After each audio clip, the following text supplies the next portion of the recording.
Hi everyone, this is Pawan Kumar. Welcome back to my channel, and today's topic is simple interest. Money is not free and it costs to borrow the money. Normally, the borrower has to pay an extra amount in addition to the amount he had borrowed. That is, to repay the loan, the borrower has to pay the sum borrowed and the interest. So, here the amount what he borrowed is nothing but the principal, and the amount he has to return back to the lender, okay, in addition to the principal and the extra amount. This extra amount is nothing but the interest. Together we call it as an amount. So principal plus interest is equals to amount. So we repeat again, principal plus interest is nothing but the amount. Now let's talk about the lender and borrower. Who is a lender and who is a borrower? So the person giving the money is called the lender, and the person taking the money is called the borrower. Now let us learn the terms. So principal. Principal is also called as sum. Principal or the sum is the money borrowed or lent out for a certain period, and it is denoted by P. Rate or R%. R is the interest rate in percentage.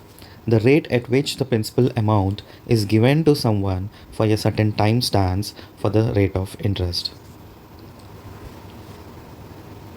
Now let's talk about the time. T specifies the time duration in years. The duration for which the principal amount is provided to someone denotes the time. Interest. Interest is the extra money paid by the borrower to the lender as a form of compensation for the use of the money borrowed. So here principal plus extra amount. So this extra amount is nothing but the interest. And principal plus extra amount together we call it as an amount. Now what is a simple interest?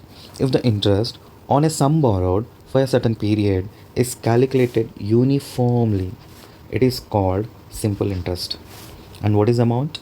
The total of the sum borrowed and the interest is called the amount and is denoted by A and expressed as A is equals to P plus I. Let's see an example. The statement rate of interest 10% per annum means that the interest for 1 year on a sum of rupees 100 is rupees 10. If not stated explicitly, rate of interest is assumed to be for 1 year. So let's find a relationship between simple interest, principal, time, and rate. So here, principal stands for P, rate is equals to R% per annum, time is for T years, then simple interest can be expressed as SI is equals to PRT by 100.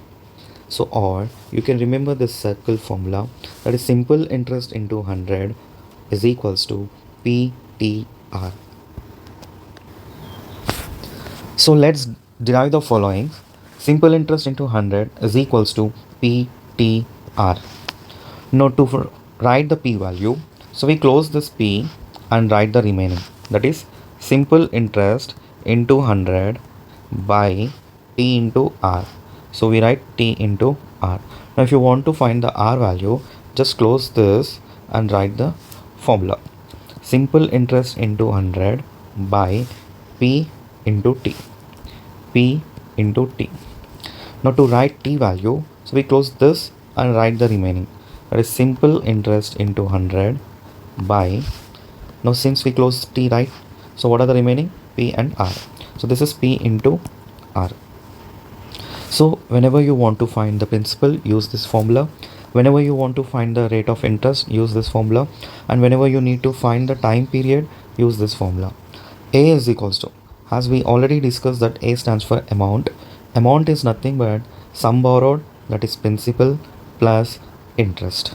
This interest is nothing but the simple interest. Okay. Let's know some basic rules. Here R and T must be in same metric measurements. Why? In the sense R is rate percent is always will be in terms of per annum. Now when T is in terms of years, then we can calculate easily. Rate of interest is in per annum and time is in terms of years. So both are in same metric measurements. Suppose if T is in months, then we need to convert this months in terms of years and then we find the value. Or if T is in days, simply convert this days into again years. Convert this days into years. Then we can calculate the value. Here, principal. The word principal is also called as capital or called as sum of, or you can say it has a amount of, and you can say borrowed amount. Okay, the amount at which he borrowed, so we call it as a borrowed amount is also called as principal. Now there is slightly a difference between amounts of and amounts to. What do you mean by amounts of? Amounts of refers to the sum of or capital or principal, whereas amounts to is refers to the amount. So whenever you read a question, in that it is stated as amount of, amounts to, so little be careful and understand the question and then answer the question. So the word amount of is related to principal and amounts to is related to amount. Amount is nothing but here principal plus interest. Now sometimes we call it as interest as income also. Why? In the sense we invest some amount, okay, and we expect some returns, okay, for some period of time. That returns is also called as income. So this interest is nothing but called as income.